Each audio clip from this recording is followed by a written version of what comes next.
Good morning, student. 11th economics and the today's topic is the wholesale price index number. आज का जो topic है वो हमारा थोक कीमत सूचकांक है. होलसेल प्राइस इंडेक्स, जैसे कि आपको नाम से ही पता चल रहा है कि ये किसका मेजरमेंट है.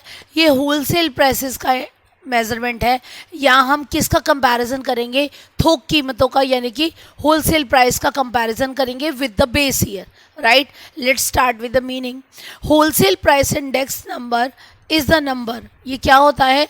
ये एक ऐसा न्यूमेरिकल नंबर होता है जो कि नापता है, विच मेजर्स द रिलेटिव चेंज, परिवर्तनों को नापता है. देखो, जब भी रिलेटिव वर्ड आए तो आर की वैल्यू दिमाग में रख लिया करो. आर कौन सा होता है? जैसे अगर हमें क्वांटिटी का निकालना है तो Q1 अपॉन में Q0 मल्टीप्लाई 100, और अगर हमें प्राइस का निकालना है तो P1 अपॉन में P0 multiply 100. Right, which measure the relative change in the prices of the commodity. यानी यहाँ पर रिलेटिव किसका निकलेगा? प्राइस का निकलेगा. तो फॉर्मूला क्या बनेगा? P1 अपॉन में P0 मल्टीप्लाई 100. तो जो आपका होलसेल प्राइस इंडेक्स नंबर है और चेंजेस को मेजर करता है. The changes will be in the positive direction और इन द नेगेटिव डायरेक्शन. तो relative prices of the commodities traded on a wholesale basis.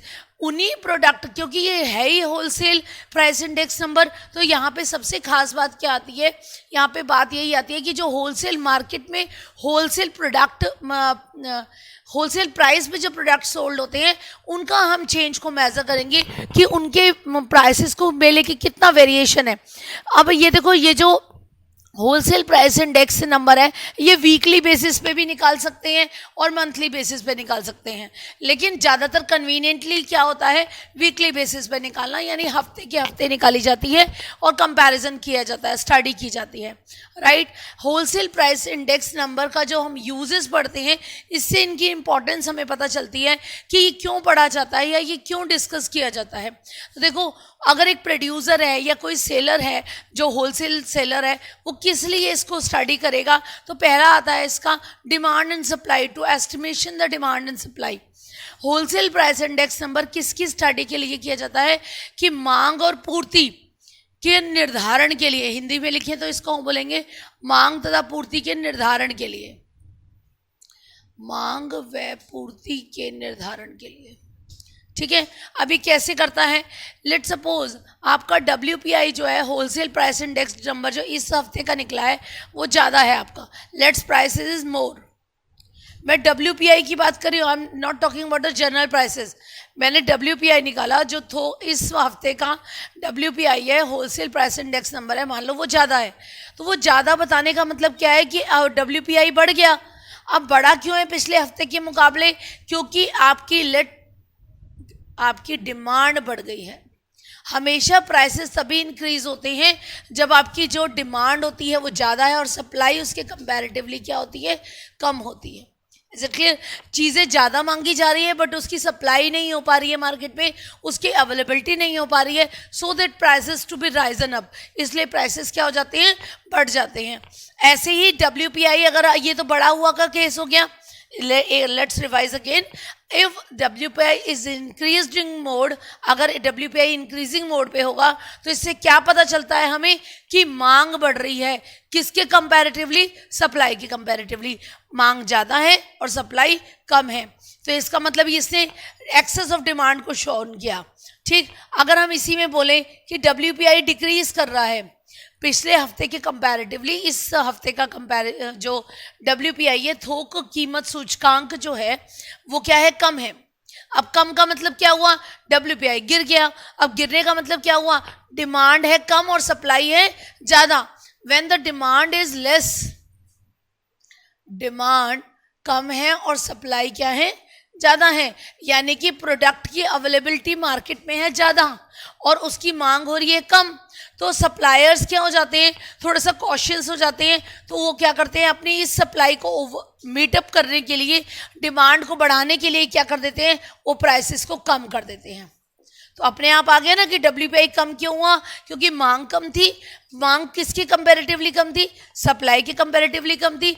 पूर्ति ज़्यादा कर रखी है, वस्तुएं ज़्यादा अवेलेबल है मार्केट में, आवश्यकता कम है, तो इसलिए प्राइसेस क्या हो जाएंगे? डाउन हो जाएंगे. Is it clear? First point आपका WPI की यूज का हो गया, estimation of the demand and supply, right. The second point बहुत अच्छा है, estimation of the monetary value and the real value. जो आपका WPI होता है that is helpful in estimating the monetary value and the real value. देखो monetary value का मतलब क्या है, when we are discussing the price या when we are comparison the price with the current year, तो वो तो हो गया आपका मॉनेटरी वैल्यू। और जो आपका बेस आपको बोला रियल वैल्यू, रियल वैल्यू जो हम किससे करेंगे, बेस ईयर से जब हम कनेक्ट करते हैं, बेस ईयर के प्राइस को कंपैरिजन करते हैं, तो that is called the real value. तो यहाँ पर आपका मॉनेटरी वैल्यू रियल वैल्यू क्यों चाहिए, to calculate the national income, national income and national expenditure, income and national expenditure. आपकी राष्ट्रीय आय क्या है, राष्ट्रीय व्यय क्या है, कुल खर्चे कितने हैं हमारे देश के, उसके लिए भी हमें कंपैरिजन का आधार क्या दिया, WPI को दिया। तो मॉनेटरी वैल्यू भी निकालेंगे, करंट ईयर प्राइसेस के भी निकालेंगे और बेस ईयर प्राइसेस भी निकाल के फिर उसका क्या करेंगे, कंपैरिजन करेंगे, ठीक। नेक्स्ट पॉइंट आता है to measure the inflation rate. जो आपका WPI का काम होता है वो इंडिकेटर है, एक्चुअल में WPI जो है that is the indicator of inflation rate. Inflation rate, what is inflation, inflation बोलते हैं महंगाई दर, महंगाई दर को, ठीक। अब ये हमने बोला मेजर करता है या इंडिकेट करता है, किसको, महंगाई दर को, इन्फ्लेशन रेट को। कैसे करता है, 2 हफ्तों का निकला हमारा WPI, 2 हफ्तों के WPI को अगर हम कंपैरिजन करें, वी कैन डिसाइडेड कि इस साल महंगा ज़्यादा है कि पिछले हफ्ते महंगा ज़्यादा था, हो सकता है कि नहीं हो सकता। और अगर इसको परसेंटेज में काउंट करना चाहो, so the formula should be A2 - A1 upon में A1 multiply 100। What is the formula of calculating the inflation? That is A2 - A1 upon A1 multiply 100. What is A2? A2 is the आपका WPI of this week or a current week. A1 is a WPI of the last year previous week upon में A1 multiply 100. इससे हम क्या count कर देंगे, inflation count कर देंगे। Let's take an example of calculating the inflation rate.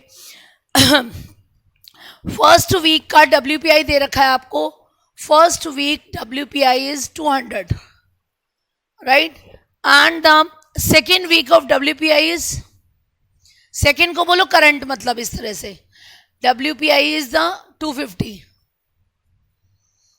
ठीक। You have to calculate the inflation rate.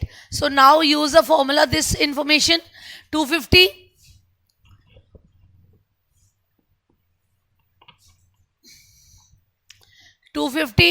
minus 200 upon 200 multiply 100। Simple formula है, आपने जस्ट पुट डाउन करना है। तो 50 अपॉन 2 दैट इज 25%। तो यानी कि यहाँ पर क्या निकल के आया, आपकी इन्फ्लेशन रेट कितनी निकल के आई, 25% निकल के आई, ठीक। ये वीकली था, अब आपका ये वीकली है, मान लो इसको आपको ईयरली कन्वर्ट करना है, तो हर हफ्ते का क्या निकलेगा, इन्फ्लेशन रेट निकलेगा। उस हर हफ्ते के इन्फ्लेशन रेट को आप क्या करोगे, मल्टीप्लाई बाय 12 कर देना। जितने भी सारे इन्फ्लेशन रेट निकले हैं आपके, जैसे वीक 1, वीक 2, वीक 3, आप या तो मल्टीप्लाई बाय 12 करो एवरेजली निकाल के, या आप ऐसे करो सभी के वीक्स का आप इन्फ्लेशन रेट निकाल के, जो मीन का फॉर्मूला होता है सम ऑफ द ऑब्जर्वेशन अपॉन में नंबर ऑफ द ऑब्जर्वेशन, इससे आप क्या निकाल सकते हो, average inflation rate of the year निकाल सकते हो। तो यहाँ पर सभी वीक्स को जोड़ दिया जाएगा, सबके इन्फ्लेशन रेट को, inflation rate of week 1, inflation rate of week 2 and so on, upon में जितने वीक होते हैं 52 उसे डिवाइड कर दो। या अगर मंथली निकला है तो सभी फर्स्ट मंथ का, सेकेंड मंथ का, थर्ड मंथ का और 12 से डिवाइड कर दो। जैसे भी आपको इंफॉर्मेशन प्रोवाइडेड हो आप उस हिसाब से इन्फ्लेशन रेट निकालेंगे, right. This is our the topic of the wholesale price index. Now came to the industrial. अब जैसे हमने होलसेल निकाला ऐसे हम इंडस्ट्रियल प्राइस इंडेक्स निकालेंगे। इंडस्ट्रियल औद्योगिक कीमत सूचकांक, जो औद्योगिक कीमत सूचकांक होता है वो किसको रिप्रेजेंट करता है, उद्योगों में। अब उद्योग क्या होते हैं, is the conversion of the raw material, यानी वो यूटिलिटी जनरेट करते हैं। और डिफरेंट काइंड्स के आपको पता है इंडस्ट्रीज है, मैन्युफैक्चरिंग सेक्टर है, हमारे पास माइनिंग सेक्टर है, ऐसे हर सेक्टर की हम क्या निकालेंगे, इंडस्ट्रियल IPP निकालेंगे हम। Industrial price index that is औद्योगिक कीमत सूचकांक। देखो, इंडस्ट्रियल प्राइस इंडेक्स, जैसे मैंने बोला कि हमारे पास we have the different different kind of industries such as the manufacturing, electricity, mining and so on. बहुत सारी इंडस्ट्रीज हैं। तो यहाँ पर भी हम क्या डिस्कस करेंगे, इंडेक्स को डिस्कस करेंगे। इंडेक्स वैल्यू का मतलब यहाँ हो गया कंपैरिजन। अब क्योंकि प्रोडक्शन सेक्टर में क्या होता है, प्रोडक्शन सेक्टर में प्रोडक्शन होता है, so we are comparing the production of the current year with the base year. तो यहाँ पर हम किसका करेंगे, प्रोडक्शन करेंगे, किसका, production of the current year और बेस ईयर का कंपैरिजन करेंगे। यहाँ प्रोडक्शन इंडेक्स, ठीक। It is the index number, ये फिर वही बात आ गई, ये एक रिप्रेजेंटेटिव नंबर है विच मेजर, जो बताता है या दिखाता है इंक्रीज एंड डिक्रीज, या तो बढ़ेगा या घटेगा, in the quantum of industrial production. यानी यहाँ किसका हम रिलेटिव चेंज निकालेंगे, प्रोडक्शन का, को इसके प्रोडक्शन का, इंडस्ट्रीज के प्रोडक्शन का रिलेटिव चेंज निकालेंगे in the current year compare to the some base year, right. तो अगेन एक बार देखिए, जो इंडस्ट्रियल प्रोडक्शन इंडेक्स नंबर होता है वो क्या होता है, वो आपका करंट ईयर के प्रोडक्शन को बेस ईयर के साथ कंपैरिजन करके हमें ये बताएगा कि we are on the increasing trend, we are on the improving trend और अ डिक्लाइनिंग ट्रेंड, राइट। अब आगे देखिए इसका formula, index number of industrial production का फॉर्मूला क्या होता है, वैसे इसका शॉर्टकट फॉर्मूला होता है सिग्मा आर डब्ल्यू अपॉन में sigma W multiply 100, right. R यहाँ पर मैंने खोल के बताया है आपको, R is a relative, R किसके लिए आता है, रिलेटिव। प्राइस हो तो प्राइस रिलेटिव, और अगर क्वांटिटी हो तो क्वांटिटी रिलेटिव। अब ये प्रोडक्शन का कंपैरिजन कर रहा है तो हमें यहाँ पर क्या करना पड़ेगा, प्रोडक्शन का रिलेटिव निकालना पड़ेगा, ठीक। सापेक्षिक बोलते हैं इसको हिंदी में, सापेक्षिक माप। तो सिग्मा Q1 अपॉन में Q0 multiply 100, sigma Q1 upon में Q0 कहने मतलब पहले रिलेटिव निकालना पड़ेगा अलग से सेपरेटली आपको, तब आपको इसको किससे मल्टीप्लाई करना पड़ेगा, W से। W का मतलब क्या होता है, वेट से होता है, भारांकन होता है, जिसको हम कहते हैं इंपॉर्टेंस देना या अपनी नीड के अकॉर्डिंग देना। तो लेकिन यहाँ पर कौन देगा, CSO, statistical central statistical organisation जो होती है वो CSO या NSSO देते हैं, यहाँ पर रैंकिंग देती है, वेट देती है different different kind of industries को according to their production and their contribution in national income. तो सिग्मा RW अपॉन में सिग्मा W मल्टीप्लाई 100, राइट। यहाँ Q1 का मतलब क्या है, जहाँ पर भी 1 आता है, मैंने आपको पहले भी बताया था, जहाँ पर भी 1 सिंबलाइज होता है that is a symbol of a current year. तो ये क्या हो गया, करंट ईयर। और Q0 का मतलब क्या होता है, बेस ईयर। तो Q मतलब क्वांटिटी, तो level of production in current year Q1, Q0 के लिए क्या बोलेंगे, level of production in the base year. Let's do with an example, clear with the example. Here some industries are given, manufacturing, electricity and the mining. Production in the base year Q0 लिखा हुआ है, तो अपने आप समझ जाओ कि base year की क्वांटिटी दे रखी है आपको 122, 203, 65। और Q1 का मतलब क्या हुआ, यहाँ पर क्वांटिटी इन द या level of production in the current year, right. अब आपको यहाँ according to formula what we needed, industrial production index number निकालने के लिए हमें क्या निकालना पड़ेगा, हमें सबसे पहले R निकालना पड़ेगा, जो कि निकलेगा कैसे, Q1 अपॉन में Q0 मल्टीप्लाई 100 करो, नहीं करो, नहीं तो Q1 और Q0 चाहे आप फॉर्मूले में 100 पुट करो चाहे यहाँ पुट करो, जैसे आपकी मर्जी हो आप कर सकते हैं। इसको हमने जैसे पहले सिखाया था, कंटिन्यू कर रहा था, वैसे ही कंटिन्यू करेंगे। ये क्या हो गया, Q1 300 अपॉन में 122 मल्टीप्लाई 100, ठीक। ये हो जाएगा आपका 400 अपॉन में 203 multiply 100, 87 upon 65 multiply 100. Now calculate this one. After calculating these three of value, you got it 245.9. 245.9. Next आएगा 197 and next is your 134. ठीक, दिस इज योर R. अब जब आपको R निकल गया तो आपके फॉर्मूले के अकॉर्डिंग आपका फॉर्मूला क्या है, सिग्मा RW अपॉन में सिग्मा W, क्योंकि यहाँ मल्टीप्लाई जो 100 है वो यहीं पे यूज हो गया है। देखो, अगर एक्सपेंडेड फॉर्मूला देखोगे तो 100 बाद में यूज करोगे, और अगर पहले रिलेटिव निकाल रहे हो तो 100 को यहीं यूज करके अपनी कैलकुलेशन इजी कर लो। तो RW का वैल्यू मल्टीप्लाई करके आपकी आएगी 20,901.50, 985 and the 1340.00. If you want to do it yourself, you can. तो सिग्मा आर डब्ल्यू आपके पास आ जाएगा 23226.50, राइट।